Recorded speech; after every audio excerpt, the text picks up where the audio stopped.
Target weapon systems and shields. I don't want the Enterprise destroyed.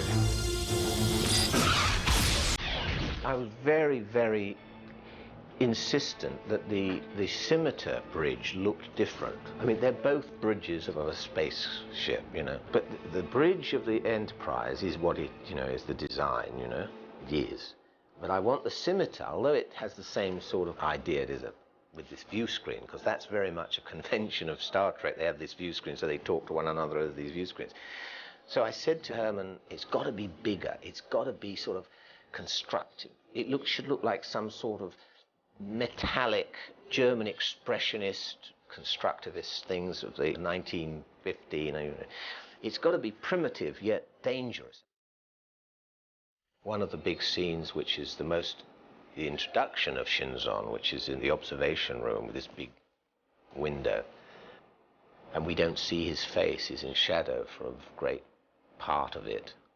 So I had to find some way to dramatically do that, to keep it interesting. So I asked the production designer to create these stairs, because I thought he could walk down the stairs. You know, it's all power play, and the stairs seem great, him walking down the stairs, and always being above, looking down, until he intimately comes up to him, revealing himself to be the clone. Big shock to Patrick Stewart.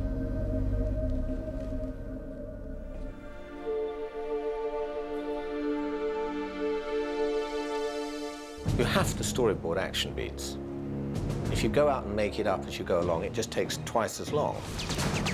So you storyboard, so all the assistant directors, special effects guy, the camera guy, everybody knows the shots. Even if you're out on location, you choose the location for those shots. You know, they may be all over the place, but you know, and you logistically don't do them in order, but you know it all goes together. You've got it planned out. You know, you had a cartoon of the whole thing, so we're just knocking the shots off, boom, boom, boom, you know, as quickly as you possibly can. Roll cameras, please. Let's roll. Fire in the hole. I use more cameras, of course. You do the principal angle, and then you put as many cameras as you've got into to get other angles in. Cranes, wide shot. I love wide shots. And during the battles, as much movement as possible. There's, you know, shaking, it cuts, lots of cuts. That's action shooting. We got it? Good. All right, checking the gates.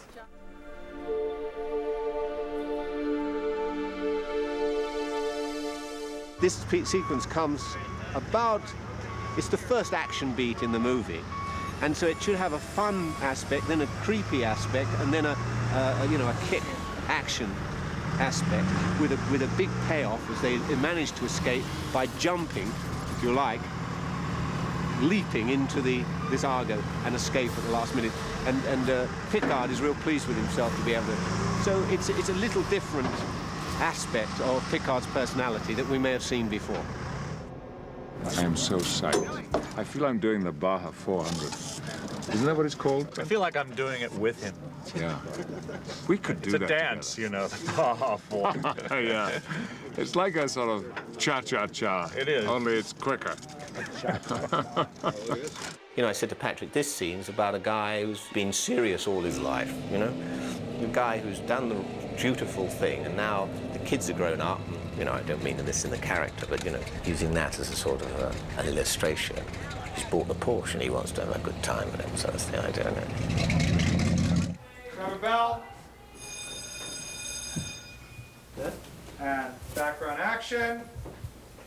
I'm afraid that drink will have to wait. You have life support. For the moment. But we're dead. We're dead in the water. Understood.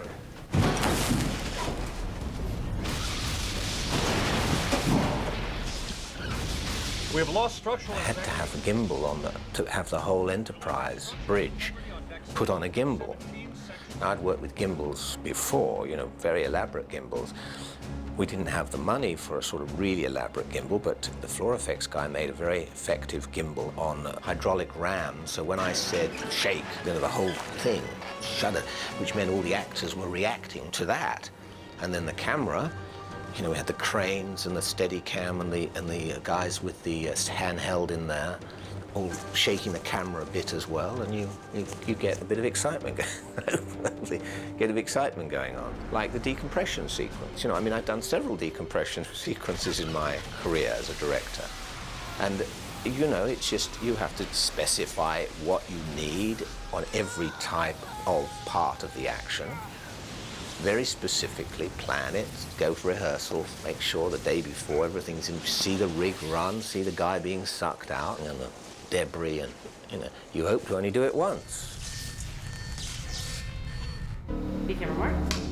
Would someone please tell me what that was? Alert security. Have them run up. Oh. Very, very, very hands-on on all that stuff, probably driving them all crazy. I look at it all as a learning, you know.